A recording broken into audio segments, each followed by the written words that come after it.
Good morning students. మనం last వీడియోలో ఉష్ణగతిక శకమాలు అలాగే మ్యాక్స్వెల్ సమీకరణాల గురించి తెలుసుకున్నాం. ఇప్పుడు ఈ వీడియోలో మనం విశిష్టోష్ణాలు అన్నమాట, విశిష్టోష్ణాల మధ్య ఉండే సంబంధం, అంటే రెండు విశిష్టోష్ణాల మధ్య ఉండే సంబంధాల గురించి మనం తెలియజేసుకుంటాం అన్నమాట. అసలు అలా కాకుండా ఫస్ట్ విశిష్టోష్ణం అంటే ఏంటో తెలుసుకుందాం. విశిష్టోష్ణం అంటే ఏమని చెప్తామంటే, ఒక గ్రామ్ పదార్థం యొక్క ఉష్ణోగ్రతను, అంటే ఒక గ్రామ్ పదార్థం అంటే ఒక పదార్థం తీసుకున్నాం. ఆ పదార్థం యొక్క ఉష్ణోగ్రతను మనం ఏం చేస్తున్నామంటే 1 సెంటీగ్రేడ్ వరకు పెంచితే, అంటే 1 సెంటీగ్రేడ్ వరకు పెంచడానికి అవసరమయ్యే ఉష్ణరాశిని మనం విశిష్టోష్ణంగా తీసుకుంటాం అన్నమాట. ఒక గ్రామ్ పదార్థం యొక్క ఉష్ణోగ్రతను 1 సెంటీగ్రేడ్ మనం పెంచడానికి అవసరమగు ఉష్ణరాశిని మనం విశిష్టోష్ణంగా చెప్పుకుంటున్నాం అన్నమాట. సో అదే డెఫినేషన్ మనకి విశిష్టోష్ణానికి. విశిష్టోష్ణం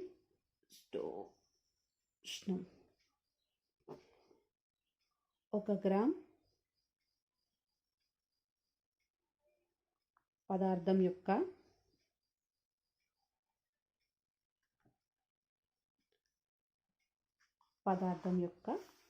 ఉష్ణోగ్రతను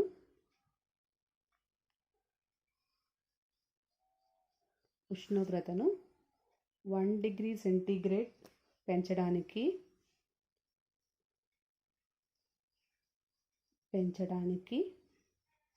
అవసరమగు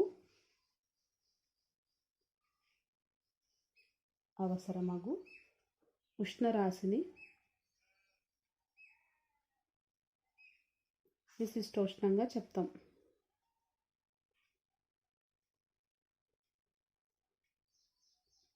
విశిష్టోష్ణం అంటారు.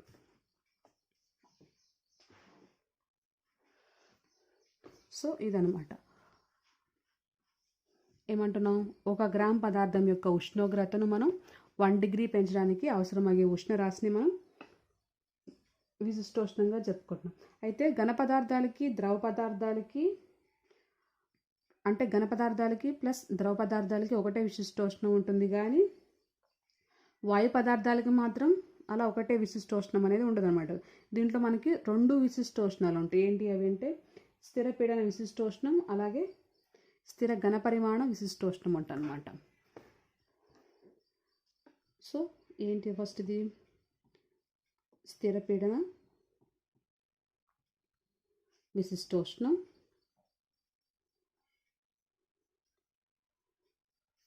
అలాగే రెండోది స్థిర ఘన పరిమాణ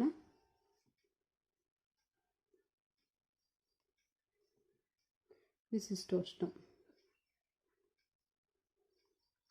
సో అనమాట, ఇవి రెండు మనకి వాయు పదార్థాలకు మాత్రమే ఉంటాయి, వాయు పదార్థాలకు అనమాట.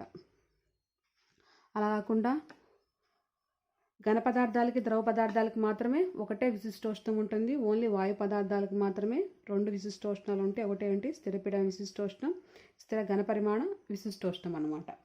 అయితే ఫస్ట్ మనం స్థిర పీడన విశిష్టోష్ణం అంటే ఏంటో తెలుసుకుందాం. ఫస్ట్ ఇది స్థిర పీడన విశిష్టోష్ణం. సో స్థిర పీడన విశిష్టోష్ణాన్ని మనం సిపిగా చూపిస్తాం, కాన్స్టెంట్ ప్రెషర్ లాగా. సో అందుకని సిపి అని పెడతాం.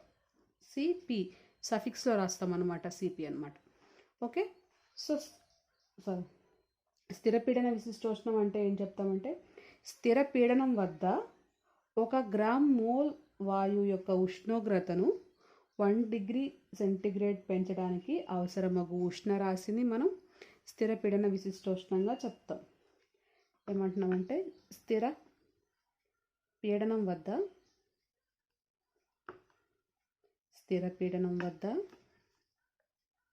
1 గ్రామ్ మోల్ వాయువు యొక్క ఉష్ణోగ్రతను ఉష్ణోగ్రతను 1 డిగ్రీ పెంచడానికి 1 డిగ్రీ పెంచడానికి అవసరమగు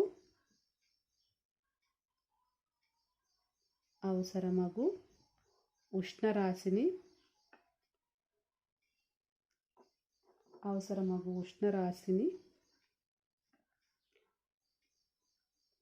స్థిర పీడన విశిష్టోష్ణంగా చెప్తామన్నమాట. స్థిర పీడన విశిష్టోష్ణం అంటారు. అంటే ఏమంటున్నామంటే పీడనం అనేది మనకి స్థిరంగా ఉంటుంది. సో స్థిర పీడనం వద్ద 1 గ్రామ్ మోల్ వాయువు యొక్క ఉష్ణోగ్రతను, అంటే ఒక వాయువు తీసుకుంటున్నాం, ఆ వాయువు ఎంత ఉండాలనుకుంటున్నాం, ఓన్లీ 1 గ్రామ్ మోల్ మాత్రమే. ఆ వాయువు యొక్క ఉష్ణోగ్రతను మనం ఏం చేస్తున్నాం, 1 డిగ్రీ పెంచడానికి అవసరమయ్యే ఉష్ణరాశిని మనం స్థిర పీడన విశిష్టోష్ణంగా చెప్తాం. సో దీన్ని ఎలా చెప్తామంటే Cp = ∂Q/∂T at P అనమాట. అంటే స్థిర పీడనం అంటున్నాం కదా. సో స్థిర పీడనం వద్ద 1 గ్రామ్ మోల్ వాయువు యొక్క ఉష్ణోగ్రతను 1 డిగ్రీ పెంచడానికి అవసరమయ్యే ఉష్ణరాశిని మనం స్థిర పీడన విశిష్టోష్ణంగా చెప్తున్నాం. సో స్థిర పీడన విశిష్టోష్ణం ఇది Cp = ∂Q/∂T at P అనమాట. అలాగే నెక్స్ట్ అలా స్థిర ఘనపరిమాణ విశిష్టోష్ణం. స్థిర ఘనపరిమాణ విశిష్టోష్ణం సేమ్ ఉంటుంది.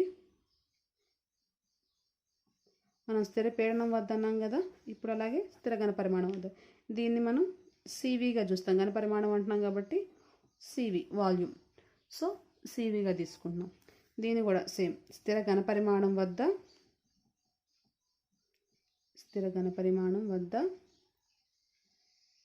1 గ్రామ్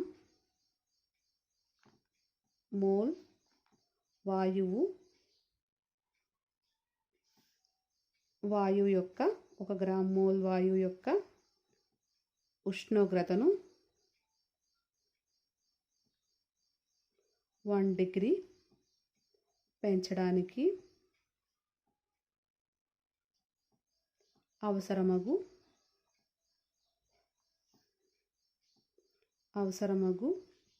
ఉష్ణరాశిని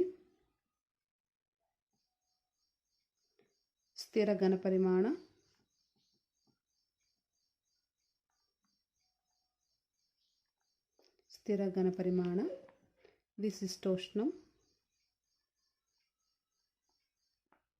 అంటారు. సో దీన్ని ఎలా రాస్తామంటే CV = సేమ్ అలా ఉంటుంది ∂Q/∂T at V అనమాట.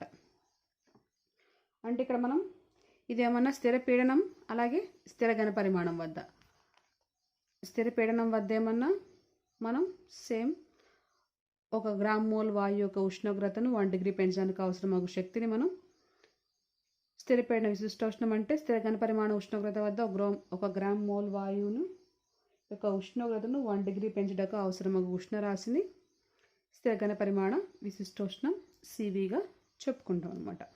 సో ఇది సిపి, సివి ఇవి కంపల్సరీ గుర్తుపెట్టుకోవాలి. సిపి అంటే ఏంటి, సివి అంటే ఏంటి, అలాగే మ్యాక్స్వెల్స్ సమీకరణాలు కూడా ఆ వాటితోనే మనం నెక్స్ట్ రాబోయే డెరివేషన్స్ మొత్తం వాటితోనే లింకప్ అయి ఉంటాయి. సో కంపల్సరీ అవి కూడా మీరు గుర్తుపెట్టుకొని ఉండాలి. సో ఇది మనకి స్థిర పీడన విశిష్టోష్ణం, అలాగే స్థిర ఘనపరిమాణ విశిష్టోష్ణం. మనం టాపిక్కే 2 విశిష్టోష్ణాల మధ్య సంబంధం కదా. అసలు విశిష్టోష్ణాలు అంటే ఏంటి, ఆ విశిష్టోష్ణాలు ఎన్ని రకాలు అనేది తెలుసుకున్నాం. ఇప్పుడు ఈ 2 అంటే సిపి, సివిల మధ్య ఉండే సంబంధాన్ని మనం తెలియజేసుకుందాం. ఇప్పుడు మన టాపిక్కే 2 విశిష్టోష్ణాల మధ్య ఉండే సంబంధం కాబట్టి ఇప్పుడు 2 విశిష్టోష్ణాల మధ్య ఉండే సంబంధం ఏంటిదంటే ఫస్ట్ సంబంధం మనకి Cp - Cv = R. మీకు ఆల్రెడీ ఉష్ణగతిక శాస్త్రం చెప్పేటప్పుడు మనం ఆదర్శ వాయువు ఈక్వేషన్లో మనం Cp - Cv = R అని రాసాం ఇక్కడ. సో అది ఎలా వచ్చింది అనేది మనం ఇప్పుడు ప్రూవ్ చేయాలి. ఫస్ట్ రిలేషన్ అనమాట, అంటే రెండు విశిష్టోష్ణాల మధ్య ఉండే ఫస్ట్ సంబంధం. ఇది మోస్ట్ ఇంపార్టెంట్, మనకి 4 మార్క్స్కి ఇస్తాడు లేదా 12 మార్క్స్లో కలిపన్నా కంపల్సరీ ఇస్తారనమాట. సో ఫస్ట్ సిపి అంటే ఏంటిది మనకి? సిపి అంటే మనకి do Q by do T at V, అలాగే do Q by do T at P. అలాగే సివి అంటే do Q by do T at V అనమాట. ఓకే, రెండింటి మధ్య తీసుకున్నాం. అయితే ఇప్పుడు ఏం చేస్తున్నామంటే CP is greater than CV అయినప్పుడు కానీ CP is greater than CV అనమాట. So CP is greater than CV కాబట్టి మనం ఏం చేస్తాం? సిపి మైనస్ సివి చేసుకుంటాం. సో సిపి అంటే మనకి do Q by do T at P minus do Q by do T at V, do Q by do T at V అనమాట. సరే, అలాగే డో క్యూ అంటే డో క్యూ అన్న dQ అన్న అంటే ఉష్ణగతిక శాస్త్రం యొక్క రెండో నియమం dQ is equal to TdS కాబట్టి దాన్ని మనం ప్రతిక్షేపించుకుంటాం. సో ప్రతిక్షేపించుకుంటే ఏంటిది? T into do S by do T at P minus T into do S by do T at V. ఇక్కడ పక్కన రాసుకోండి, డిక్యూ అంటే టీ టీఎస్ అని. సో ఇది CP minus CV.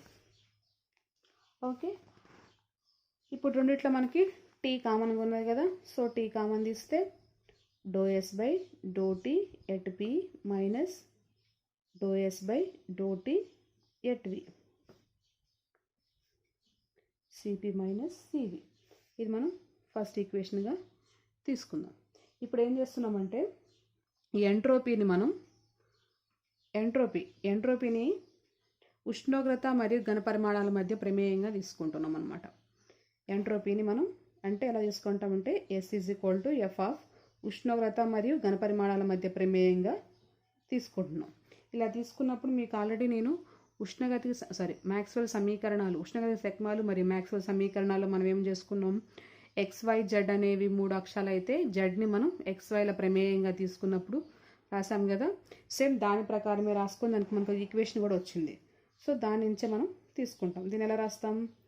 DS is equal to do S by do T at V into dT plus do S by do V into dV ఇక్కడ at tea.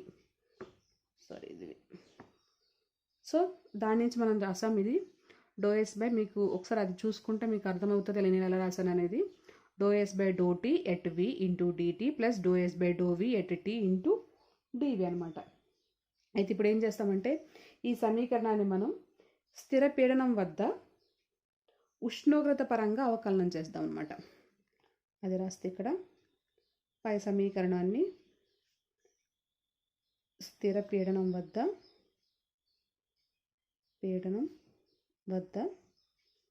ఉష్ణోగ్రత పరంగా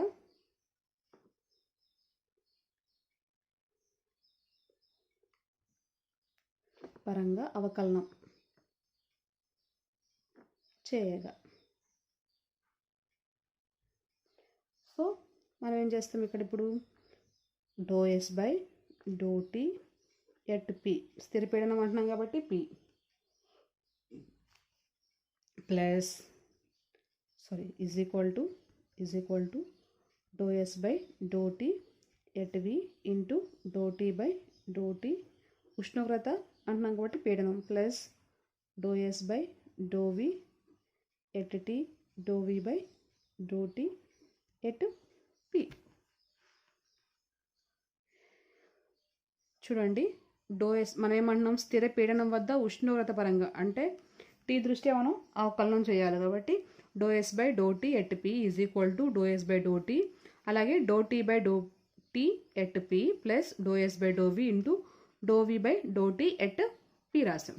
okay, ఇది మొత్తం cancel అవుతుంది. So cancel అయితే మిగిలింది ఏంటి మనకి? Do S by do T at P is equal to do S by do T at V plus do S by do V at T into do V by do T at P.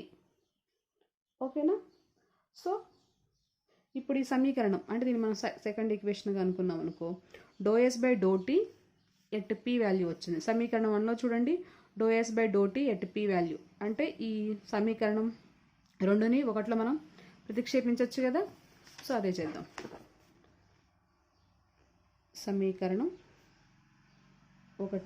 2ని 1లో ప్రతిక్షేపించగా, so ప్రతిక్షేపించామనుకోండి, CP minus CV is equal to T into do S by do T అంటే ఇది.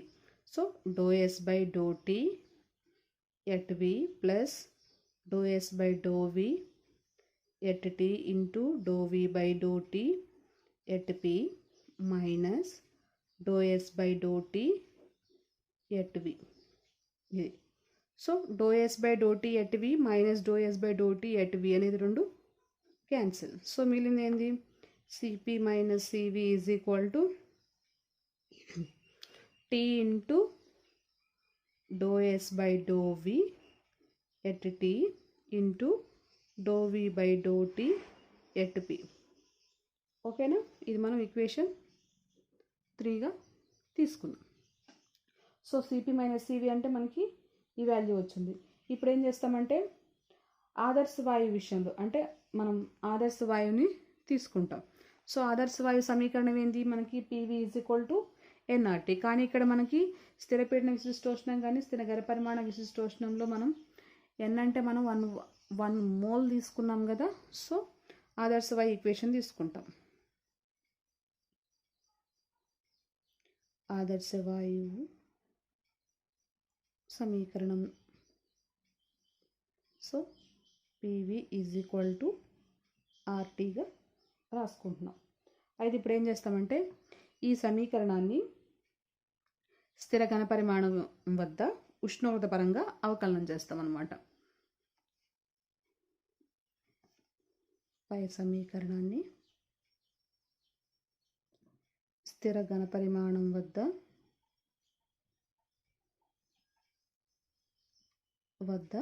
ఉష్ణోగ్రత పరంగా అవకలనం చేయగా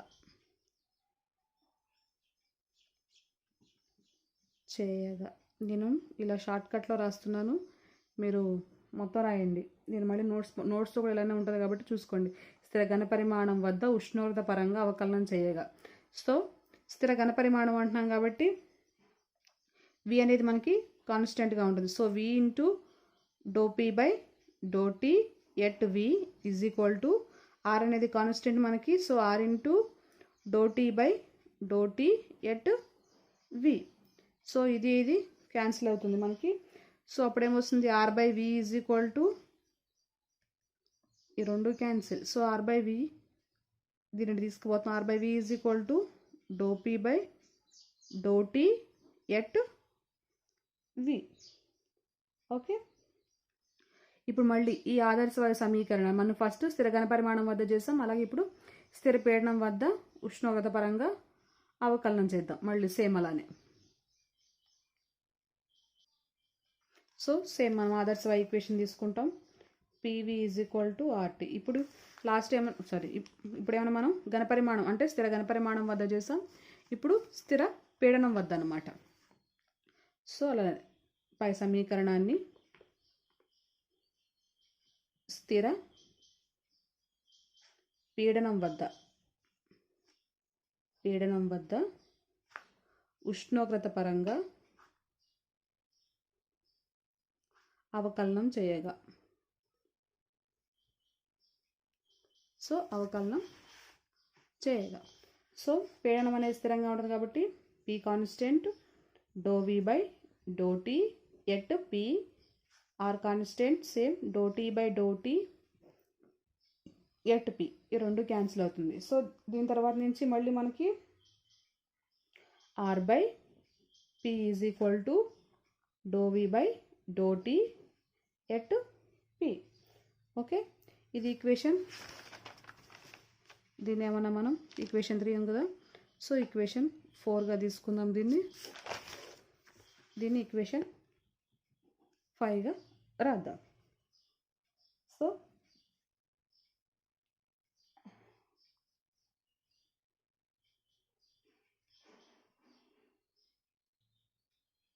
సో ఇప్పుడు మనం చూసుకున్నట్టయితే సమీకరణం 4 ఉన్నది కదా.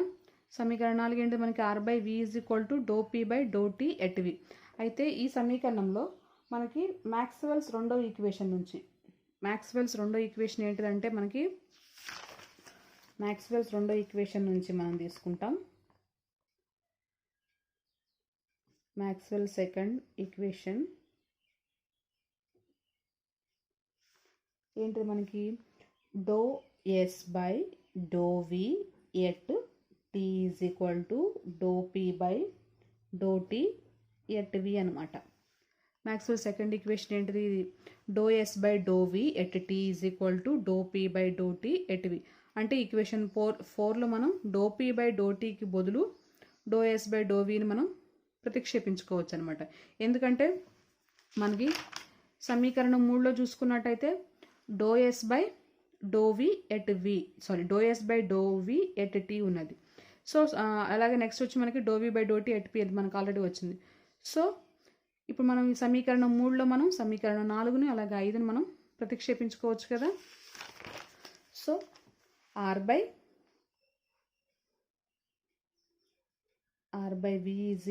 మనం ఏం రాసుకోవచ్చు ∂S/∂V at T అనమాట. సో సమీకరణం 4 అంటే ∂S/∂V at T రాసుకోవచ్చు. సో ఇప్పుడు కింద రాయండి సమీకరణం 4, 5లను సమీకరణం 3లో ప్రతిక్షేపించగా. సో సమీకరణం 3 ఏంటిది మనకి CP - CV = T × ∂S/∂V at T. ∂S/∂V at T అంటే మనకి R/V ఇంటూ అలాగే ∂V/∂T at P అంటే R/P. ఓకే. సో దీని నుంచి మళ్ళీ మనకి T × R² అంటే T R²/PV. సేమ్ మనం సమీకరణం మనకి ఏంటి ఆదర్శ సమీకరణం PV = RT అది ప్రతిక్షేపిస్తాం. CP - CV = T R²/RT. T R cancel. అప్పుడేమొస్తుంది CP - CV = R వచ్చిందా మనం ప్రూవ్ చేయాలనుకున్నది. CP - CV = R అంటే ఇదనమాట. సో ఇది మోస్ట్ ఇంపార్టెంట్. మనకి ఎగ్జామ్లో 4 మార్క్స్కి ఇస్తాడు, లేకపోతే 12 మార్క్స్కి కల్పన ఇస్తాడనమాట. CP - CV = R అని ప్రూవ్ చేయండి, లేదా 2 విశిష్టోష్ణాల మధ్య భేదం R అని ప్రూవ్ చేయండి అలానని ఇస్తాడు. సో ఎలా ఇచ్చినా మీరు గుర్తుపెట్టుకోవాలి. సో ఈ నోట్స్ నేను మీకు వాట్సాప్లో నేను సెండ్ చేస్తాను, నోట్స్ రాసుకోండి. Thank you.